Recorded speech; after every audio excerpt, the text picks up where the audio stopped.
Hello and welcome to another day as we celebrate the Year of the Beast. And today we are having a look at an off-grid laundromat in Gauteng.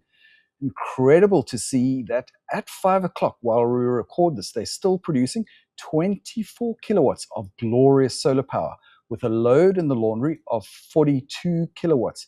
But one of the banes of solar power, especially when it runs off-grid, is the basic inrush current created by motor starting.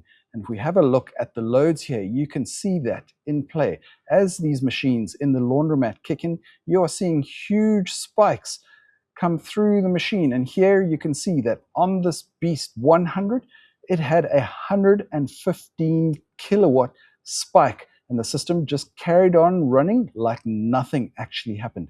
So I wanted to thank you guys, our partners, for making this year such an incredible success. And let's go, Fox!